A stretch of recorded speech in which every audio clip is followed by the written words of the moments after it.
الحمد لله وكفى والصلاة والسلام على من لا نبي بعده. أما بعد فقد قال الله تعالى في كلامه القديم وفرقانه الحميد: أعوذ بالله من الشيطان الرجيم، بسم الله الرحمن الرحيم.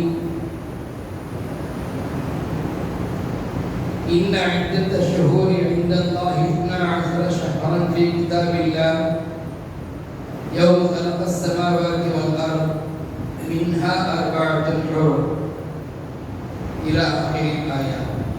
وقال نبي الله سيد البشر خاتم الأنبياء والمرسلين محمد رسول الله صلى الله عليه وسلم: أفضل الصيام بعد رمضان شهر الله المحرم، أو كما قال عليه الصلاة والتسليم.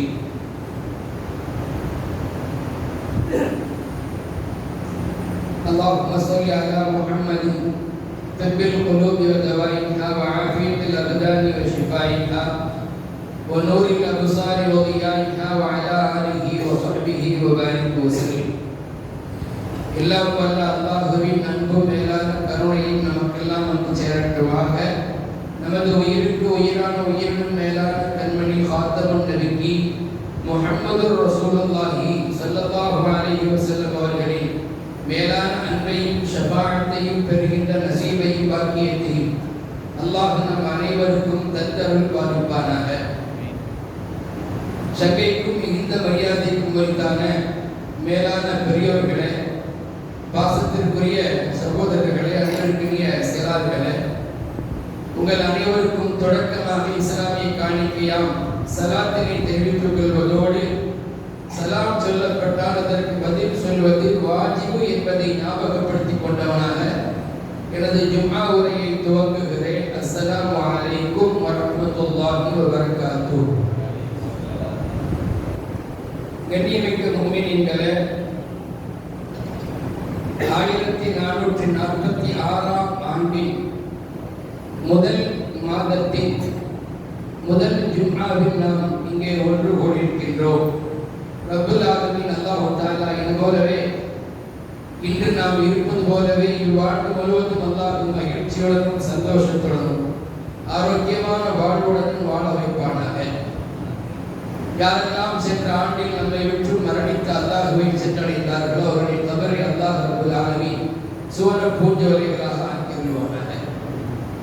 மேலான பெரியவர்களே, இந்த முதல் வாரத்தில் நாம் ஆஷூராவுடைய தினத்தை எதிர்நோக்கி அமர்ந்திருக்கின்றோம். வருடத்திலே 3 நாட்கள் சிறப்பிற்குரியதாக திகழ்கின்றன. இஸ்லாமிய வருடத்திலே 1446 வைத்துக் கொண்டால் இந்த வருஷத்திலே 3 நாட்கள் சிறப்பிற்குரிய நாட்களாக திகழ்கின்றன. முதலாவதாக இந்த முஹர்ரமுடைய முதல் 10 நாட்கள், இரண்டாவது ரமதானுடைய கடைசி 10 நாட்கள், மூன்றாவது தில்ஹஜ்ஜினுடைய முதல் 10 நாட்கள். 2 மாதத்தில் முதல் 10 நாட்களும் ரமதான் மாதத்தின் இறுதி 10 நாட்களும் சிறப்பிற்குரிய கண்ணியத்திற்குரிய மாதங்களாக இருக்கின்றன. காரணம், அந்த 10 நாட்களிலும் ஏதேனும் ஒரு விசேஷமான ஒரு வரலாற்று சிறப்பு மிக்க அல்லது அல்லாஹ்வினுடைய அருளை தாங்கிய ஒன்று அங்கே நடந்திருக்கிறது, நிகழ்ந்திருக்கிறது.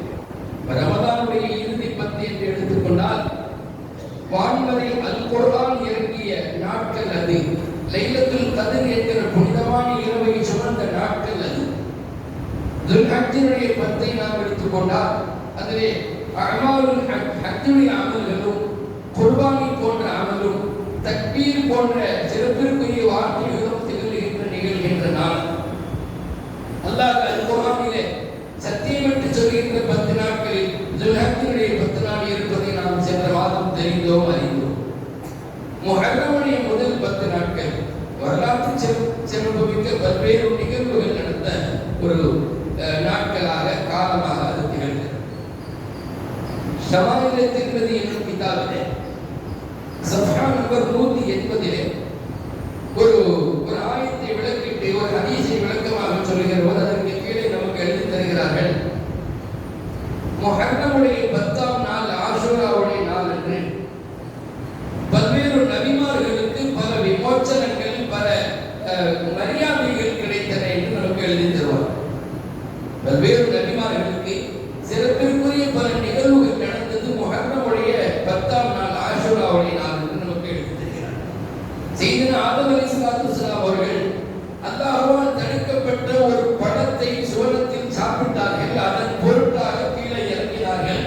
அது தவறு என்பதை உணர்ந்து ஏறத்தாழ பல ஆண்டுகளாக அல்லாஹ்விடத்தில் தௌபா செய்து கொண்டே இருந்தார்.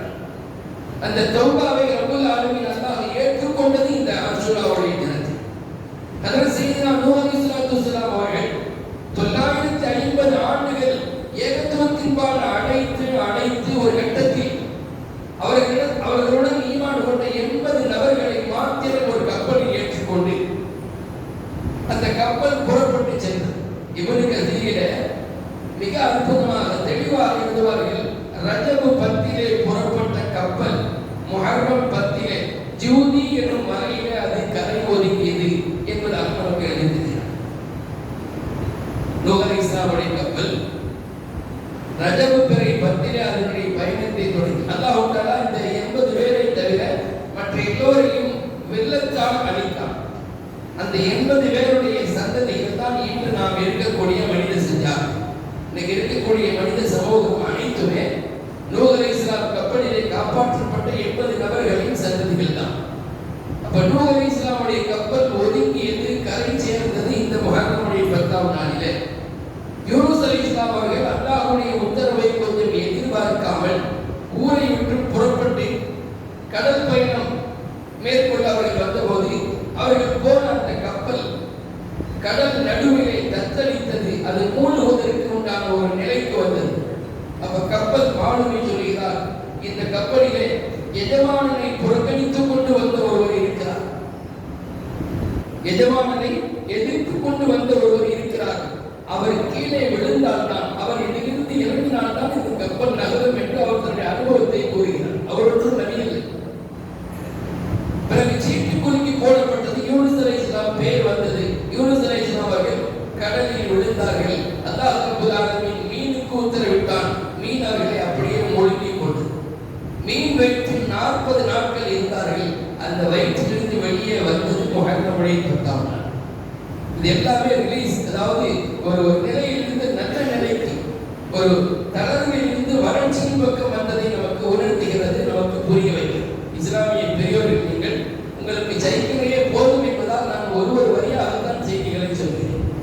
இந்த நிகழ்வு வழியாக நமக்கு சொல்வது என்ன அப்படின்னா, ஒரு தளர்வான ஒரு வீழ்ச்சியான நிலையிலிருந்து ஒரு உயர்வான ஒரு வறட்சியான நிலையின் பக்கம் செல்வதை நமக்கு உணர்த்தி தருகிறது. யூசுப் அலைஹிஸ்ஸலாம் அவர்கள் தன் சகோதரர்களால் கிணற்றில் போடப்பட்டார்கள் செல்வராயிட்டு. அந்த கிணற்றிலிருந்து அவர்கள் வெளியே வந்து ஒரு நல்ல நிலைக்கு வந்தது முஹர்ரமுடைய 10ஆம் நாள் என்று நமக்கு சொல்லித் தருவார். அய்யூப் அலைஹிஸ்ஸலாம் அவர்கள் அல்லாஹ்வை அனுதினமும் எந்நேரமும் வணங்கிக் கொண்டிருக்க ஷைத்தான் அல்லாஹ்விடத்திலே சொல்வார், இவரை நீ நோயை கொண்டு சோதித்தால் உன்னை வணங்காமல் விட்டு விடுவார் என்று சொல்கிறார். சரி, நான் நோயை கொண்டு சோதிக்கிறேன் என்றால் அய்யூப் அலைஹிஸ்ஸலாம் அவர்களுக்கு உடனெல்லாம் ஒரு அரிப்பை போல ஒரு குஷ்டமான ஒரு நோயை அல்லாஹ் கொடுக்கிறார். ஆனாலும் அவர்கள் திக்ரை விட்டு விலகவில்லை. அவர்கள் அல்லாஹ்வுடைய தஸ்பீஹை விட்டு அவர்கள் தூரமாகவில்லை. ஏறத்தாழ ஒரு கருத்தின்படி 18 ஆண்டுகள் என்று எனக்கு ஞாபகம். 18 ஆண்டுகள் அந்த நோயில் சிரமப்பட்டு நோயில் இருந்து ரோகத்திலிருந்து வெளியே வந்ததால் முஹர்ரமுடைய 10ஆம் நாள். இப்படி முந்தைய நபிமார்கள், மிக குறிப்பாக இங்கே சொல்ல வேண்டிய நிகழ்வு அது சார்ந்த சில செய்திகளை நாம் சொல்ல வேண்டியது இருப்பதால் மிக குறிப்பாக கலீமுல்லாஹ் அல்லாஹ்விடத்திலே பேசிய சம்சாரித்த சையதுனா மூஸா அலைஹிஸ்ஸலாம் அவர்கள் தன்னுடைய சமூகத்தோடு புறப்பட்டு சென்று ஃபிரௌனுடைய அந்த கொடூரத்திலிருந்து, ஃபிரௌனுடைய அந்த வேதனையிலிருந்து தப்பித்து போனபோது நடுவிலே கடல் குறுக்கிட்டது. அல்லாஹ் கடலை பிளக்கச் செய்தான். ஒவ்வொரு வருஷமும் இந்த நேரத்தில் இந்த வரலாற்றை கேட்கிறோம். அதனாலதான் உங்களுக்கு ஒன்றை செய்தியாகவே நான் சொல்கிறேன். ஆனாலும் தெரிந்தாக வேண்டும். புதுப்பித்தல் என்பதும் ஒரு ரியலைஸ் பண்ணுவது என்பதும் நம்முடைய நடைமுறை என்பதால் நாம் என்று சொல்கிறோம். யாரும் தலையை தொகவிட்டு விடக்கூடாது. அல்லாஹ் இந்த முஹர்ரமுடைய மாசம் வந்தாலே இந்த ஹஜ்ரத்மார்கள் ஆதம் அலைஹிஸ்ஸலாம் அவர்கள் தொடங்கி ரசூலுல்லாஹ் வரைக்கும் ஏதாவது சொல்லிட்டு இருப்பாங்க. நம்ம தலையை கீழே போட்டுறோம் அப்படின்னு போட்டுற செய்திகளை சூரத்துல் ஃபாத்திஹாவை நாம எல்லா ரக்காத்திலையும் ஓதித்தான். என்னங்க ஃபாத்திஹாவை ஓதிட்டு இருக்கோம்னு சொல்லி தக்பீர் கட்டினாலும் நம்ம என்ன செஞ்சு அதுக்கு வேற ஏதாவது துவாக்கள் ஓதிட்டு இருக்க முடியாது. இப்போ இஸ்லாமிய பெரியவர்களை இப்படி மூஸா அலைஹிஸ்ஸலாம் அவர்கள் தன் சமூக மக்கள் ஏறத்தாழ தஃசீரிலே உள்ள செய்தியின்படி 6 லட்சம் பனி இஸ்ரவேலர்களை இன்றைய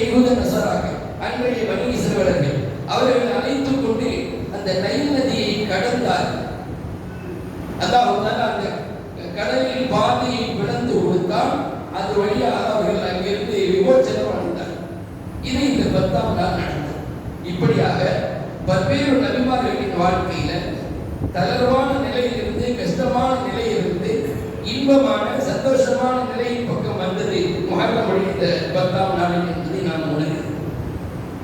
ஆகவே ஹஜ்ரத் ரசூலுல்லாஹி ஸல்லல்லாஹு அலைஹி வஸல்லம் அவர்கள் மக்காவிலிருந்து மதீனாவுக்கு வந்த அந்த முதல் ஆண்டு முஹர்ரமுடைய 10ஆம் நாள் வந்தபோது யூதர்கள் எல்லாம் நோன்பு நோற்றிருப்பதை கண்டார்கள்.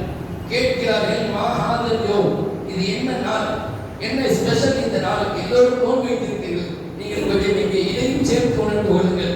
விசேஷமான நாள் வந்தால், ஏதேனும் ஒரு நினைவு கூறத்தக்க நாள் வந்தால் அந்த நாளில் நோன்பு வைப்பது நல்லது. பெருநாளுடைய நாட்களை தவிர, நீ வாழ்க்கை பெருநாள் நாட்கள் ரொம்ப சந்தோஷமா இருக்கு, நோன்பு வச்சிருக்க.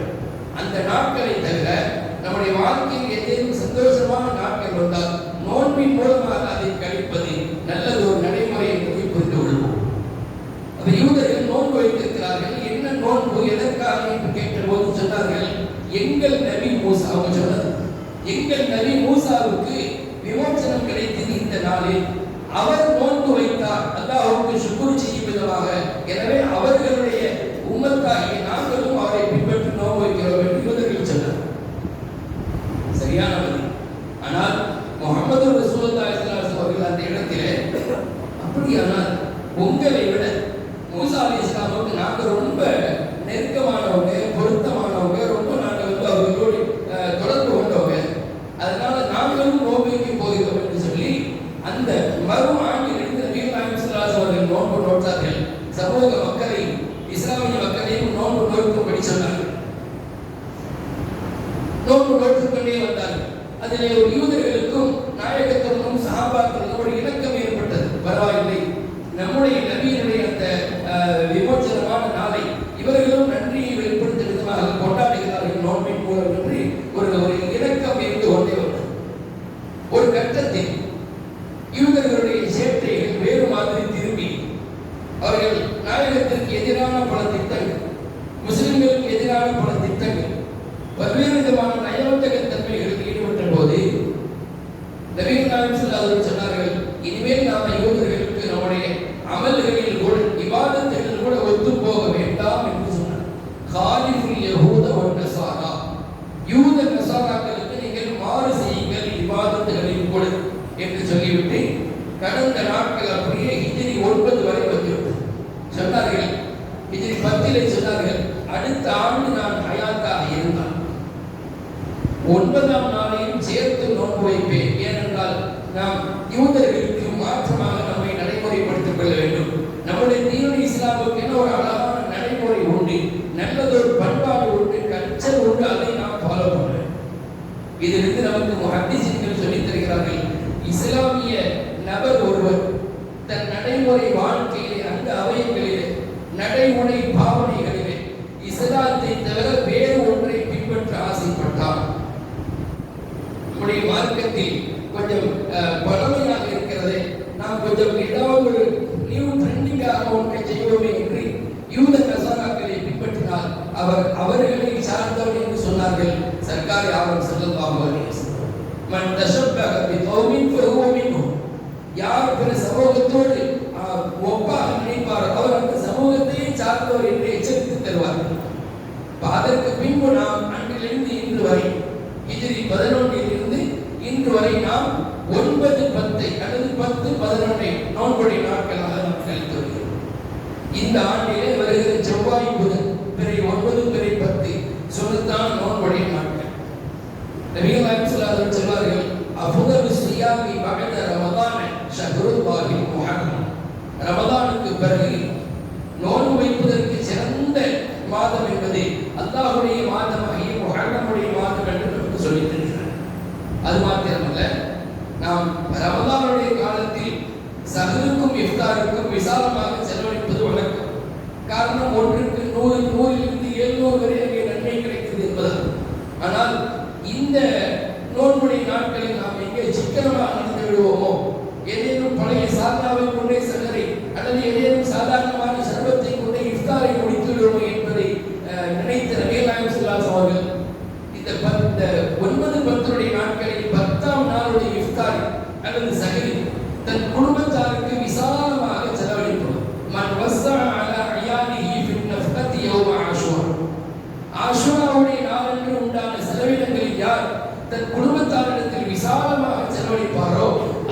அவருக்கு அந்த வருஷம் முழுவதும் பொருளாதாரத்தில் விசாலத்தை கிடைக்கிறார்.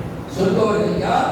சர்தார் ஆலம் ஸல்லல்லாஹு அலைஹி வஸல்லம். நம்ம யாருக்கும் அதில் சந்தேகம் இருக்கவில்லை. அப்படியானால் இந்த 9 பத்தினை நாம் விசாலமாக செலவழிப்போம். நம் குடும்பத்திற்கும் செலவழிப்போம். தேவைப்பட்டால் ஜாமியா மிஸ்பாஹுல்லாஹுடைய இஃப்தாருக்கும் சலுக்கும் நம்மால் முடிந்ததை கொடுப்போம். இது ஒரு ரிக்வெஸ்ட், வேற எந்த விதமான வார்த்தையும். எதற்காக சொல்வோம் என்று சொன்னால், அந்த 10ஆம் நாளிலே, அந்த 9ஆம் நாளிலே நாம் செலவழிக்கிற செலவினங்கள் என்பது நமக்கு இந்த வருஷம் முழுவதும் நம்முடைய இன்க்ரீஸ், அது நம்முடைய உயர்வுக்கு காரணமாக அமைதி என்று சொன்னால் நாம் ஏன் அதை பயன்படுத்திக் கொள்ளக்கூடாது? அல்ஹம்துலில்லாஹ். இது ஆஷூராவுடைய நாளை குறித்து நாம் தெரிந்து கொள்ள செய்யும். சையதுனா மூசா அலைஹிஸ்ஸலாம் அவர்களுக்கு விமோசனம் கிடைத்த நாள் என்பதால் மூசா அலைஹிஸ்ஸலாம் அவருடைய வாழ்க்கையில் நமக்கு கிடைக்கிற சில படிப்பினைகள், பாடங்கள், பண்புகளை இந்த உம்மத்து கொஞ்சம் அப்படியே நினைவுபடுத்திக் கொள்ள வேண்டும். அல்லாஹ் கடைசி உம்மத்தாக வந்திருக்கக்கூடிய நமக்கு முந்தைய உம்மத்தினத்தில் உண்டான பல்வேறு பிளஸ்களையும் மைனஸ்களையும் முன்மாதிரியாக தருவார். என்னென்ன இருக்கக்கூடாது என்பதற்கும் பல சமூக மக்கள் முன்னுதாகும். என்னென்ன குணங்கள் நம்மிடத்தில் இருக்க வேண்டும் என்பதற்கும் முன்னால் வாழ்ந்த சமூகம் முன்மாதிரியாக தேர்ந்தெடுக்கிறார்கள். குறிப்பாக நபிமார்களிலே மூசா அலைஹிஸ்ஸலாத்து வஸ்ஸலாம் அவர்களிடத்திலே பல நற்பண்புகள் இருக்கு. அதை நாம் மண்ணில் எடுத்துக் கொள்ள வேண்டும். உதாரணமாக மூசா அலைஹிஸ்ஸலாம் அவர்கள் பிறந்ததிலிருந்து இறக்கிற வரை பிறர் நலனிலே தனி அக்கறை கொண்டு வாழ்ந்தார்கள். வரலாறு பேசுகிறது. தன்னை விட பிறர் நலன் விஷயமாக, பிறருக்கு நன்மையை பயக்கும் விஷயத்தில் ஆர்வம் கொண்டிருந்தார்கள். பிறரை அழிப்பதற்கோ பிறரோடு போரிடுவதற்கோ அவர்கள் விரும்பவில்லை. அதற்கு சிறந்த உதாரணம், நீண்ட நெடுங்காலமாக ஃபிரௌனிடத்திலே அடிமைகளாக கிடந்த தன் சமூக மக்களின் மீது பரிதாபப்பட்டு அல்லாஹ் தஆலா அவர்களை நபியாக அனுப்பினார். இப்படியா சொல்லி அனுப்பினார், நீங்க போக பனி இஸ்ராயேலை காப்பாற்றுங்கள் என்று அல்லாஹ் சொல்லி அனுப்பினார்? இல்லை. ஃபிரௌனிடத்திலே போய் நீங்க அவருக்கு சொல்லுங்க, அல்லக அன்த ஸக்கா இதா அன்த ஸக்கா, உனக்கு மனம் திருந்தி இஸ்லாத்தில் வர விருப்பம் உண்டா என்று கேளுங்கள், ஈமானின் பக்கம் அழையுங்கள் என்று அல்லாஹ் தஆலா மூசா நபியை அனுப்பி வைக்க, அவர் அந்த மக்களிடத்திலே சென்று ஏகத்துவத்தை சொன்னது மாத்திரமல்லாமல் ஃபிரௌனிடத்திலேயும் ஃபிரௌனுடைய குடும்பத்தை அந்த கோத்திரத்தினத்திலேயும் ஏகத்துவத்தை சொன்னது மட்டுமல்லாமல் அர்சில் மஅனா பனி இஸ்ராயீல், பனி இஸ்ராயேலை என்னோடு அனுப்பிவிடு, உன் அந்த அடிமை சங்கிலில் இருந்து அவர்களை விடுவித்துவிடு. இங்கே நாம் சிந்திக்க வேண்டிய ஒன்று, மூசா அலைஹிஸ்ஸலாம் அவர்களுக்கு தன் சமூக மக்கள் குறித்த ஒரு வியாபித்த ஒரு விசாலமான அக்கறை இருந்தது என்பதை புரிந்து கொள்கிறோம். இந்த இஸ்லாமிய சமூகமும் தன்னை கடந்து பிறர் விஷயத்திலேயும் கொஞ்சம் கவனம் செலுத்த வேண்டும். பிறருக்காக நம்முடைய சிந்தனைகளை, சொற்களை, செயல்களை அமைத்துக் கொள்ள வேண்டும் என்பதற்கு மூசா அலைஹிஸ்ஸலாமுடைய இந்த முதல் நிகழ்வு நமக்கு அடிப்படையாக இருக்கிறது. இஸ்லாமிய பெரியவர்களே, பனி இஸ்ராயேலை அழைத்துக் கொண்டு அந்த கடலை பிளந்து சென்றார்களே, அவர்கள் அல்லாஹ்விடத்தில் வழி கேட்டது ஃபிரௌனை அழிப்பதற்கு அல்ல, ஃபிரௌனிலே மூழ்க வேண்டும் என்பதற்காக அல்ல, தன் சமுதாய மக்கள் அதிலிருந்து தப்பிக்க வேண்டும் என்று மாத்திரம்தான் யோசித்தார்கள். அவர்களின் சிந்தனை எல்லாம் ரப்பிடத்திலே, ரப்பே என்னை எனக்கு நீ வழிகாட்டு, கல்லா இன்ன மஅய ரப்பி சயஹ்தீனி, எனக்கு வழிகாட்டுவான் என்று சொன்னவர்களுடைய அந்த சொல்லின் பின்னணியில் தனக்கும் தன் சமூக மக்களுக்கு விடுதலை கிடைப்பது மாத்திரம். ஃபிரௌனுடைய அழிவும் ஃபிரௌனுடைய அந்த கோத்திர மக்களின் அழிவும் அல்லாஹ்வுடைய புறத்திலிருந்து நடந்தது. அல்லாஹ்வுடைய புறத்திலிருந்து நடந்தது. அந்த கடலை கடந்து அப்படி திரும்பி பார்க்கிறாங்க, கடலிலே விலகில் அந்த பாதை சேரவில்லை, கூடவில்லை. யோசிக்கிறார்கள், ஏன் நாம தான் வந்துட்டோம், அல்லாஹ் நாடினால் அந்த கடலை மூடி இருக்கலாமே. அதன் பின்பு அல்லாஹ்வுடைய உத்தரவு அங்கே இருக்கிறது, ஃபிரௌன் உள்ளே வர வேண்டும், மூழ்க வேண்டும். கடலை பிளந்த நிகழ்விலே மூசா அலைஹிஸ்ஸலாம் அவர்களுக்கு தன் சமுதாய மக்கள் தப்பிக்க வேண்டும் என்கிற சிந்தனை இருந்ததை ஒழிய தன்னை எதிர்த்த ஃபிரௌனுடைய கோத்திர மக்களோ அழிய வேண்டும் என்கிற சிந்தனை ஒருபோதும் இருந்ததில்லை. இதைத்தான் பெருமாள் சொல்வார்கள், கைருன் நாஸ் அன்ஃபஉஹும் லின்னாஸ், மக்களிலே சிறந்தவர் பிற மக்களுக்கு நன்மைகளையும் பலன்களையும் கொடுப்போம். அது கியாமத் நாளையில நம்முடைய அமல்களை கொண்டு, நம்முடைய இபாதத்துகளை கொண்டு நமக்கு கிடைக்கக்கூடிய பாக்கியங்களை விட நம்முடைய வாழ்க்கையில் நாம் பிறருக்கு ஏதேனும் செய்திருந்தால் அதன் மூலம் கிடைக்கிற பாக்கியங்களும் அந்தஸ்துகளும் ஏராளம் தான். இஸ்லாமிய பெரியவர்களே, நம்முடைய வாழ்க்கையில் அதற்குன்னு சில நேரங்களை, காலங்களை ஒதுக்கிக் கொள்ள வேண்டும். ஆரம்பத்தில் நபித்துவத்திற்கு முன்னால் அவர்கள் மிஸ்ரில் மதியன் என்கிற ஊருக்கு வருவார்கள். மூசா அலைஹிஸ்ஸலாம் அவர்கள் மதியன் என்கிற ஊருக்கு வரும்போது அங்கே பல பெண்கள் ஒரு இடத்திலே தண்ணீர் பிடித்துக் கொண்டிருப்பார்கள். 2 பெண்கள் மாத்திரம் தண்ணீர் பிடிக்காமல் ஓரமாக நிற்பார்கள். இவர்கள் விசையிலிருந்து தப்பித்து வந்தது இந்த மதியன்ல எல்லோருக்கும் தண்ணீர் ஏற்பாடு செஞ்சு கொடுக்கணும், உதவி செய்யணுங்கிற நோக்கத்தில் வரல. அங்கிருந்து தன் உயிரை காப்பாற்றிக் கொள்ளணுமா அங்கிருந்து வருகிறார்கள். வருகிற இடத்தில் சரியான பசியும் தாகமும் ஒரு ஒதுங்குவதற்கான இடத்தையும் தேடி நிற்கிறார்கள். அந்த இடத்தில் பார்த்தால் இப்படி ஒரு காட்சி. 2 பெண்கள் மாத்திரம் தனியாக நிற்கிறார்கள். குர்ஆன் இதை மிக அழகாக நமக்கு பலப்படுத்தி காட்டுகிறது. வரம்மா வரதம்மா மதியன் வஜத அலைஹி உம்மத்தன் மின் அன்னாஸி யஸ்கூன். அவர்கள் மதியன் என்கிற ஊரிலே தண்ணீர் இருக்கும் இடத்திலே வந்தபோது அங்கே பல மக்கள் தண்ணீர் புகட்டிக் கொண்டிருந்தார்கள், தண்ணீரை பிடித்துக் கொண்டிருந்தார்கள். வஜத மின் தூனிஹி இம்ரஅத்தைனி ததூதான். 2 பெண்கள் மாத்திரம் ஒதுங்கி நிற்கிறார்கள். இவர்கள் எனக்கென என்று ஒதுங்கி போகும். அந்த ஒதுங்கி நின்ற பெண்களிடத்திலே சென்று நீங்கள் மட்டும் ஏன் தண்ணீர் பிடிக்காமல் காலமா கத்துவமா உங்கள் இருவரின் பிராபலமே. அவங்க சொன்னாங்க, இவங்க எல்லாம் பிடிச்சதுக்கு அப்புறம் தான் நாங்கள் பிடிக்கணும். வீட்டில் வேற வயசான தந்தை தனியாக இருக்கிறார், சீக்கிரம் போகும், ஆனால் இவர்கள் எல்லாம் எங்களை பிடிக்க விட மாட்டார். அப்படியா என்று சொல்லிவிட்டு அங்கே இருந்த இன்னொரு கிணற்றிலே அது மூடப்பட்டு இருந்தது. அது இவர்கள் தன்னுடைய புஜ பலத்தால் தன்னுடைய அந்த உடல் சக்தியை கூட அந்த மூடியை திறந்து அந்த 2 பெண்களுக்கும் தண்ணீர் அருகில் எடுத்து கொடுக்கிறார். முடிந்தது. அந்த 2 பேரும் போயிட்டாங்க. இவங்க ஒரு ஓரமாக உட்கார்ந்துட்டாங்க. நமக்கு இங்க யார் என்ன செய்வாங்களோ தெரியல, யாராவது நமக்கு உதவி செய்தால் நன்றாக இருக்குமே என்று அவர்கள் ஒரு ஓரமாக ஒதுக்கி விட்டார்கள். இந்த 2 பெண்களும் தன்னுடைய தந்தையிடத்திலே சென்று நடந்த நிகழ்வை சொல்லி அவருக்கு நீங்கள் உதவ வேண்டும் என்று சொன்னதற்கு பின்னால் அந்த 2 பெண்களில் ஒருவரை வந்தவர்களை அழைத்து வந்தார்கள். அப்போ ஒதுங்குவதற்காக சென்ற இடத்தில் ரப்புல் ஆலமீன் அல்லாஹ் தஆலா அவர்கள் செய்த அந்த ஒரே ஒரு உதவி, அந்த ஒரே ஒரு உதவிக்காக அவர் கொடுத்தது என்னென்ன தெரியுமா? அவர்களுக்கு உணவை கொடுத்தான், தங்கும் இடம் உறைவிடத்தை கொடுத்தான், வாழ்வதற்கு மனைவி மக்களை கொடுத்தான், எல்லா வசதிகளையும் கவித்துவத்தையும் அங்கிருந்து வருவதற்கு கொடுத்தான். இப்படி ஒன்றொன்றாக நாம் அடுக்கிக் கொண்டே போகலாம். இந்த எல்லாவற்றுக்கும் பின்னால் என்ன இருக்கிறது? அவர்கள் அந்த 2 பெண்களுக்கு தண்ணீருடைய உதவியை செய்யும். அப்ப நாம பிறருக்கு ஏதேனும் உதவி ஒத்தாசைகள் பிறர் நலனில் நாம் சிந்திக்கிற போது அல்லாஹ் நம்முடைய வாழ்க்கையில் பாக்கியங்களை தருகிறார் என்பதை நாம் இங்கே சிந்தித்துக் கொள்ள வேண்டும். நாம் எப்பொழுது பார்த்தாலும் நம்மை பற்றி மாத்திரமே சிந்தித்துக் கொண்டிருக்காமல் கொஞ்சம் பிறரை பற்றியும் சிந்திக்க வேண்டும். பிறருக்கு நாம் செய்கிற உதவி. மதீனாவிலே சஹாபாக்கள் எல்லாம் ஹிஜ்ரத் செய்து வந்து விட்டார்கள். அங்கே இருக்கக்கூடிய தண்ணீர் அவர்களுக்கு பொருந்தவில்லை, உடலுக்கு ஒத்து போகவில்லை. நல்ல தண்ணீர் கிடைக்காமல் சிரமப்படுகிறார்கள். ஒரே ஒரு கிணறு, அது நல்ல மதுரமான தண்ணீர் கொண்ட கிணறு. அந்த கிணறுடைய ஓனர் ஒரு யூதன். அவன் தண்ணீரை பிடிப்பதற்கு ஏகப்பட்ட காசுகளை கேட்டான்.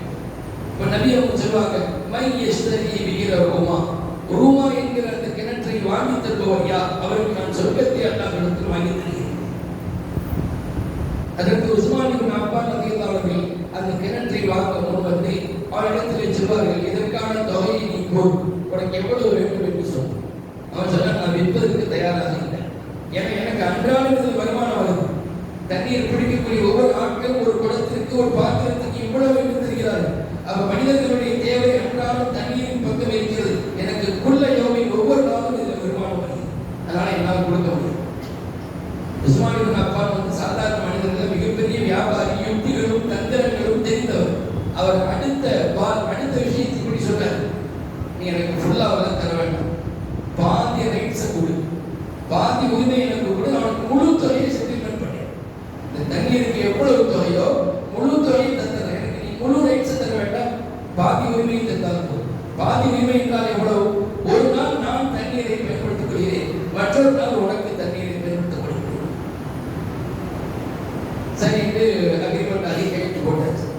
அதற்கு உஸ்மான் இப்னு அஃபான் அவர்கள் தனக்கான அந்த நாளிலே மதீனத்து மக்களுக்கு எல்லோருக்கும் சொல்லிவிட்டார்கள், என்னுடைய நாளில் நீங்கள் எல்லோரும் தண்ணீரை இலவசமாக எடுத்துக்கொள்ளுங்கள், யாருக்கும் எந்த பைசாவும் இல்லை.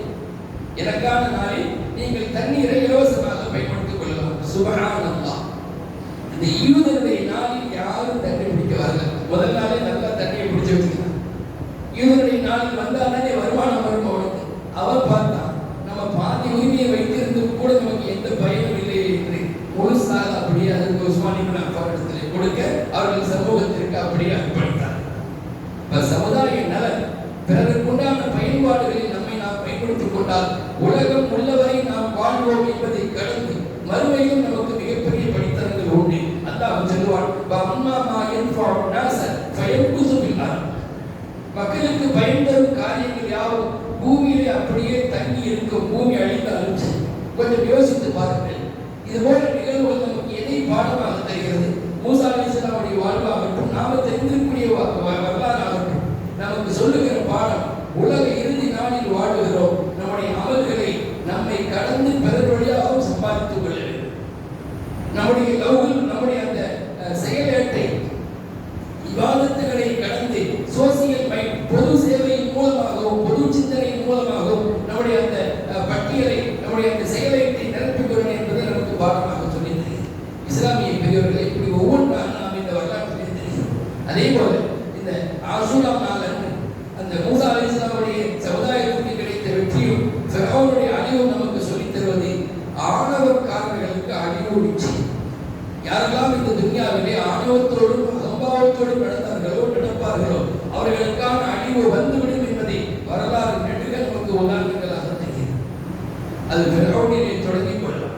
ஏன், ஃபிரௌன் கூட பின்னால் வந்தோம். ஃபிரௌனுக்கு முன்னால் இப்ராஹிம் அலைஹிஸ்ஸலாமுடைய காலத்தில் வாழ்ந்த நம்ரூத் மிகப்பெரிய கொடுங்கோல் மன்னன்.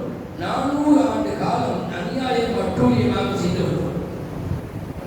அவருடைய அநியாயத்திற்கும் அட்டூழியத்திற்கும் ஆணவத்திற்கும் அல்லாஹ் முடிவை கட்டி பெரிய படையெல்லாம் ஒன்று அனுப்பது, எதிரிகளை எல்லாம் ஒன்று அனுப்பது, பெரிய பாம்பு கொண்டெல்லாம் அவனை சாகடிக்கல.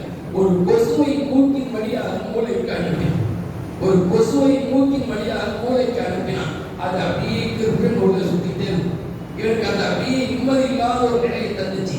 எந்த அளவுக்குன்னா, யாராவது மண்டையில அடிச்சா கொஞ்சம் நாகம், அடிக்காவிட்டால் நிம்மதியற்ற நிலை.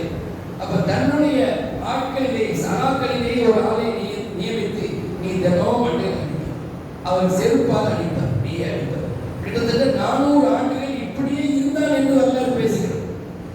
எத்தனை 400 ஆண்டுகளில் அவன் அநியாயத்தையும் அட்டூழியத்தையும் செய்தானோ, ஆணவத்தோடு நிமிர்ந்து நடந்தானோ, இன்னொரு 400 ஆண்டுகள் இந்த வேதனையை சந்தித்தான் என்று நமக்கு வரலாறு சொல்லும்.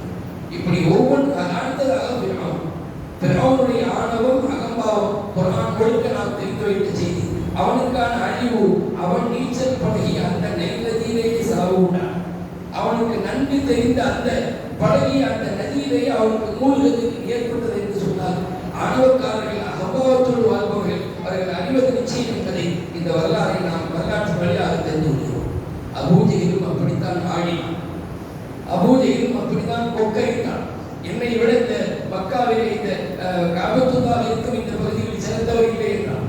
எந்த அளவுக்கு என்று சொன்னால், இறக்கும் போது கூட அவன் தன் அருகில் இருந்த நபரிடத்திலே சொல்வான், நான் கொஞ்சம் கண்ணியமா வாழ்ந்துட்டேன், நான் கொஞ்சம் கெத்தா வாழ்ந்துட்டேன், என் தலையை நிமிர்த்து வைக்கிற மாதிரி சொல்லுவேன். ஆனால் என்ன ஆனது, மிக தோற்றத்திலே குள்ளமாக இருக்கக்கூடிய அதற்கு அப்துல்லாஹ் இப்னு மஸ்ஊத் ரலியல்லாஹு அன்ஹு அவன் தலையை வெட்டி தனியாக ஆக்கியதாக நமக்கு வரலாறு பேசும். இஸ்லாமிய பெரியவர்களே, இப்படி இந்த 10ஆம் நாளில் நடந்த நிகழ்வுகள் நமக்கு பல்வேறு பாடங்களை தருகிறது. இந்த துன்யாவில் வாழ்ந்து நாம் போகிற போது நல்ல பல விஷயங்களை செய்துவிட்டு சென்றோம் என்று சொன்னால் அது நமக்கான பிற்காலத்தில் உண்டான சேமிப்பாக அமையும் என்பதை கடந்து நம் பெயர் காலம் முழுக்க நிற்கும். ஒவ்வொரு ஆண்டும் இந்த நாட்களில் நாம் செய்யக்கூடிய நல்ல அமல்களை அதிகப்படுத்திக் கொள்ள வேண்டும். குறிப்பாக வருகின்ற 9-10 நாம் நோன்பை நோற்று அந்த நோன்பை அல்லாஹ்விடத்தில் சமுதாயத்தினுடைய விமோசனத்திற்கும் சமுதாயத்தினுடைய நன்மைகளுக்கும் நாம் துஆ செய்ய கடமைப்பட்டுள்ளோம். அல்லாஹ் ரப்பல் ஆலமீன் நம்மை நல்ல முறையில் இந்த உலகத்தில் வாழ்வதற்கு தௌஃபீக் செய்வானாக. இன்னும் பல ஆண்டுகள் கண்ணியத்தோடு சந்தோஷத்தோடு வாழ்கிற தௌஃபீக்கை தந்தருவானாக.